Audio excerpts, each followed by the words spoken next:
சிறுவர் கதைகள். நவரத்தின மாலை. ஸ்வர்ணபுரியை ஆண்ட மன்னன் வர்மனின் தர்பாரில் 4 பண்டிதர்கள் இருந்தனர். அந்த பண்டிதர்களும் மன்னனிடம் ஏதாவது காரணம் காட்டி பணம் பறித்துக் கொண்டே இருப்பர்.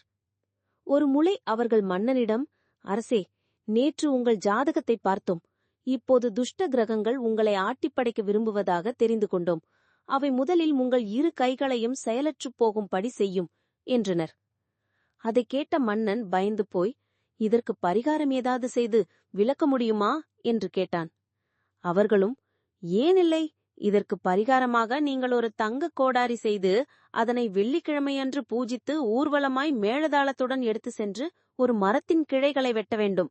பிறகு அக்கோடாரியை மெட்ட படித்த பண்டிதர்களாகிய எங்களுக்கு தானம் செய்துவிட்டால் துஷ்ட கிரகங்களால் உங்களை எதுவும் செய்ய முடியாது என்றனர். மன்னனும் அவ்வாறே எல்லா ஏற்பாடுகளையும் செய்தான். ஒரு வெள்ளிக்கிழமையன்று அவன் ஒரு தங்க கோடாரியை வைத்து பண்டிதர்கள் மந்திரங்களை ஓத பூஜை செய்தான். பிறகு மேளதாளத்துடன் ஊர்வலமாக அதனை எடுத்துக்கொண்டு நகருக்கு வெளியே ஏரிக்கரை மீது உள்ள ஒரு ஆலமரத்திற்கு சென்றான். மன்னனுக்கு மரமேறி பழக்கமில்லை. அதனால் மெதுவாக மரத்தின் மீது பலரது உதவியால் ஏறினான். தன் கையில் இருந்த கோடாரியால் ஒரு வளைந்த கிளையை வெட்ட ஓங்கினான். ஆனால் கோடாரி அவனது பிடியிலிருந்து விடுபட்டு ஏரிக்குள் போய் விழுந்தது. ஏரியில் கோடாரி விழுந்த இடத்தில் ஏராளமாய் தாமரை முளைத்திருந்தது. தங்க கோடாரியை எடுத்து வர ஒரு சில வீரர்கள் ஏரிக்குள் குதிக்க தயாராயினார். அப்போது தாமரை இலைகள் இடையில் இருந்து ஒரு கரிய உருவம் நீர்மட்டத்திற்கு மேல் வந்து தன் கையிலிருந்த இரும்பு கோடாரியை கரை மீது விட்டெறிந்தது. அப்போது அவ்வுருவத்தைக் கண்டு எல்லாரும் நடுங்கினர். சேனாதிபதி மட்டும் கொஞ்சம் துணிவு கொண்டு, யார் நீ என்று கேட்டான். அந்த உருவமும், நான் குண்ட என கூறியவாறே சட்டென நீரினுள் சென்றுவிட்டது. மன்னன் பண்டிதர்களிடம், இன்னும் 3 நாட்களுள் இந்த குண்டான் யாரென கண்டுபிடித்து சொல்ல வேண்டும். இவனை சும்மா விட்டுவிட்டால் தங்க கோடாரியை இரும்பு கோடாரியாக மாற்றியது போல நம் பொக்கிஷத்தில் உள்ள தங்கத்தை எல்லாம் இரும்பாக்கி விடுவான் என்றான். பண்டிதர்களும் கூடி பேசி 2 நாட்களானதும் மன்னனைக் கண்டு, அரசே, அந்த கரிய உருவம் குண்டாசுரன். அவன் திரேதாயுகத்தில் இருந்து வாழ்ந்து வருபவன். அவன் மாய மந்திரங்கள் கற்றவன் என்று புராணங்கள் கூறுகின்றன. மிகவும் பயங்கர செயல்களை கூசாமல் செய்பவன் என்றனர். அப்படியா? அந்த குண்டாசுரனை கொன்று அவனது உடலை கொண்டு வருபவனுக்கு என் நாட்டை பாதியை கொடுக்கிறேன் என்றான் மன்னன்.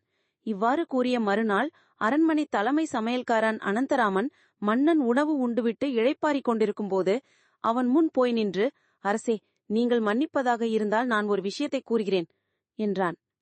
மன்னனும், சரி, விஷயத்தை சொல் என்றார். நீங்கள் ஏரியில் பார்த்த கரிய உருவம் பண்டிதர்கள் கூறியது போல குண்டாசுரனும் இல்லை, அண்டாசுரனும் இல்லை. அவன் நம் சமையலறையில் வேலை செய்யும் குண்டப்பன். நான் தான் அவனை வெள்ளிக்கிழமையன்று மரங்களில் உள்ள உலர்ந்த மரக்கிளைகளை வெட்டி விறகு கொண்டு வரும்படி ஏரிக்கரைக்கு அனுப்பினேன்.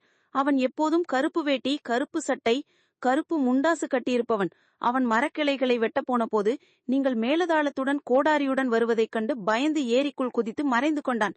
உங்கள் கோடாரி தவறி போய் ஏரிக்குள் விழுந்தவே வீரர்கள் தன்னைத்தான் தாக்குகிறார்களோ என்று நினைத்து தன் முண்டாசு துணியால் முகத்தையும் மூடிக்கொண்டு நீர்மட்டத்திற்கு மேல் வந்து தன் இரும்பு கோடாரியை விட்டெறிந்தான். அதற்கு பின் அவனுக்கு தங்க கோடாரி விழுந்தது தெரிந்தது. அவன் ஏரிக்குள் மூழ்கி தேடி அதை எடுத்து வந்து விட்டான் என்று கூறி குண்டப்பனை கூப்பிட்டான்.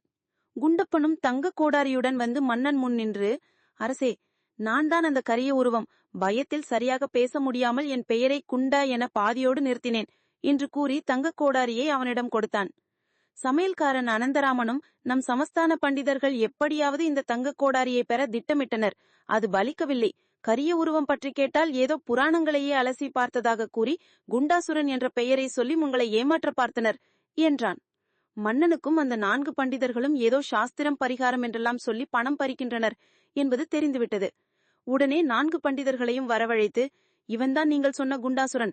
நீங்கள் ஆசைப்பட்ட தங்க கோடாரி இதோ.